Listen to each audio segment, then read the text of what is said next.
നീ എന്തിനാണ് ഈ അറിയത്ത് വന്ന് കിടന്ന് തണുപ്പടിക്കുന്നത്? വല്ല സൂക്കേടും വരും. ആ സൂക്കേട് വന്നോട്ടെ, അതിന് തള്ളയ്ക്ക് നഷ്ടമൊന്നുമില്ലല്ലോ. മലന്ന് കയറണം, ഞാൻ നോക്കണം. അതിനാള് വന്നിട്ടുണ്ട്. ഓ, ഇപ്പൊ അമ്മ പുറത്ത്. തള്ളേ, ദേ അവളുടെ അടുത്ത് നാക്കിട്ടടിക്കരുത് കേട്ടോ.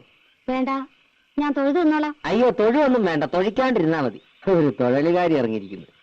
എടാ ദിവാര, ആ കൊച്ചു കയറി ഒന്ന് ദിവസമെങ്കിലും നീ എന്നെ ദേഷ്യം പിടിപ്പിക്കരുത്. പിന്നെ ഇനി വന്നേ, വായി വെക്കാൻ കൊള്ളാവുന്നല്ലോ ഉണ്ടാക്കി കൊടുക്കണം.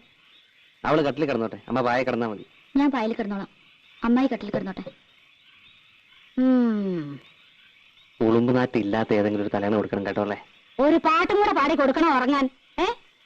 എടാ നേലത്ത് നിക്കട്ടെ, തലേ കയറ്റി വെക്കല്ലേ. പിന്നെ എന്നും എന്റെ കൂടെ കിടത്താനാണോ വിചാരിച്ചേക്കണേ? പിന്നോടെ കിടത്താൻ?